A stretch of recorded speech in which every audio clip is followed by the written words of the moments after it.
This is a lovely turkey kebab recipe, and it's a really simple dish to do, and it makes a really lovely light lunch, but also a really good snack as well.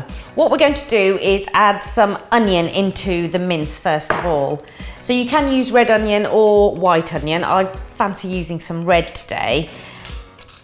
What you want to do is get your onion really nice and finely diced, but if you're a little bit worried about getting it really finely diced, what you can do is you can just pop it into a blender and mince it, but be very careful. You don't want to mince it too much so that it becomes really watery and liquidy, but try to get a really lovely fine dice on there. What you're looking for is a lovely sort of small dice like that. So I'm going to pop that in. And usually when you make kebabs, you do tend to put in ginger and garlic and those other sort of very typical Indian ingredients. But in this dish, we're going to keep it really, really nice and simple. Ideally, if you've got about 500 grams of turkey meat, you'll probably get maybe 10 to 12 little kebabs. So it's quite an economical dish to do. Okay, so my onions have gone in there. The other ingredients that are key in this are red peppers and green peppers. And again, the same principle. I want to dice these up really nice and finely. So just go through that.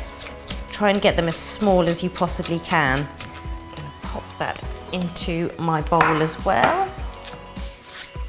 So I've already diced up some lovely red pepper, and I'm just going to pop that in.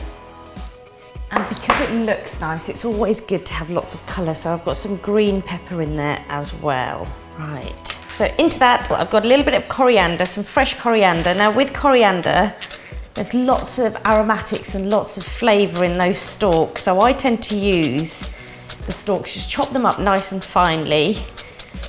So just sprinkle that in as well. Once everything is in there, we're going to start to add our spices. So one of the things I'm going to use, because we haven't got the ginger and the garlic in here, I want to get a little bit of tang in there. So I'm using something called chaat masala. Chaat masala is a blend, and the key sort of flavour from it is this lovely fruity tang.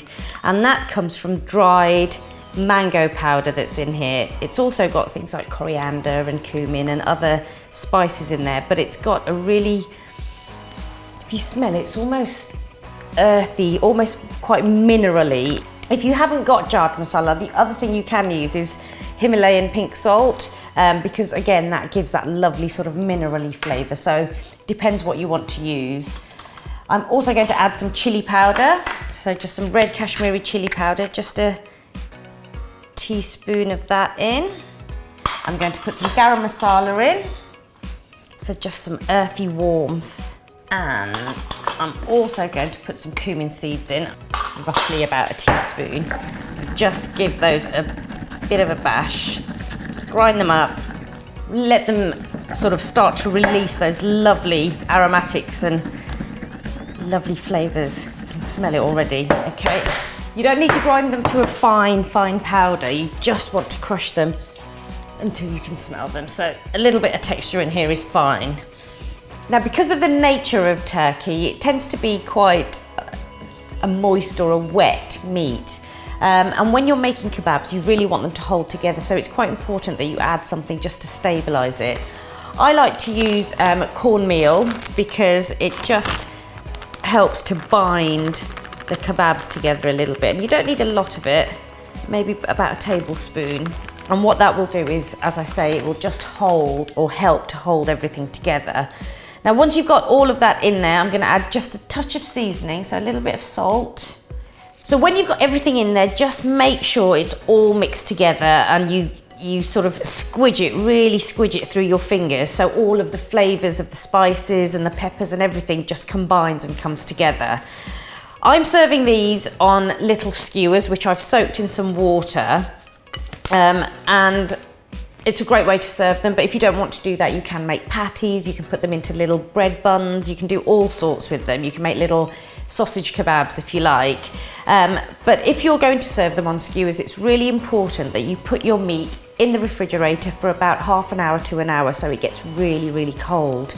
The reason for that is if you've ever tried to skewer mince onto skewers when it's warm, it just doesn't work because it just keeps falling off. So it's really important that you let that sit in the fridge. One, it'll help to sort of penetrate those flavors in, but also it'll get it really nice and cold. I've already got some in the fridge that's been cooling for a while, so I'm going to go and grab that, put this in the fridge, and I'll show you how to skewer them. My meat's been chilling for about an hour, so it's really nice and cold. I've also got the skewers, which are just wooden skewers, soaking in some water, and they've been there for about half an hour as well.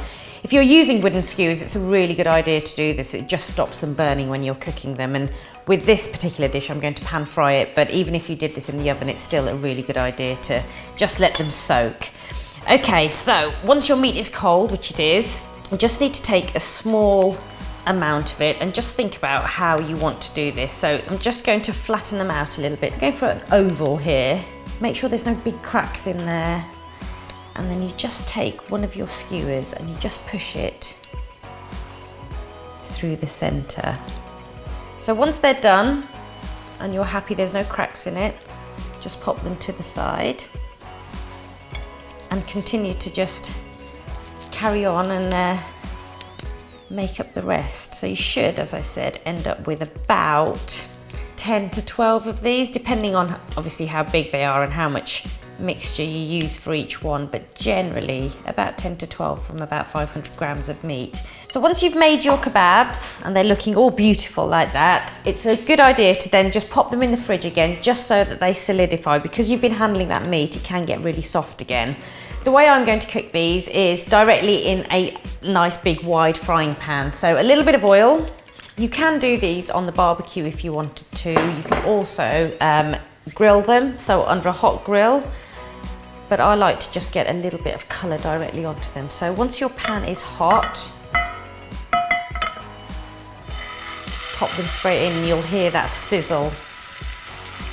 Try not to overcrowd the pan, but the aim is to get a really lovely sort of colour on each of the yummy kebabs. There we go. And you should see that they're starting to get beautiful colour to them. They look fab. They smell amazing as well. So they should take probably about 3 or 4 minutes on one side and then a couple of minutes on the other side.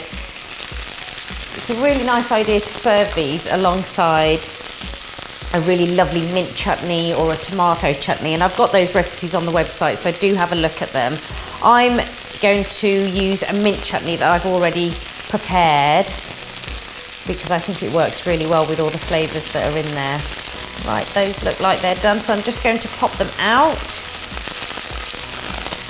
and just put them on the side there. They look really good, they smell amazing. And then just cook the remaining kebabs that you've got left.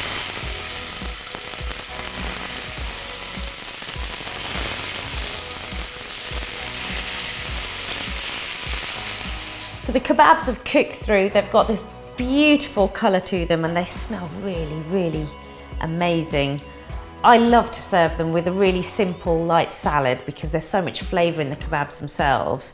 But one thing that I have to have is a really delicious minty, zingy chutney to go with them. This recipe goes really well with mint chutney and aloo tikki. Tap the I to see the recipes and don't forget to subscribe to my channel.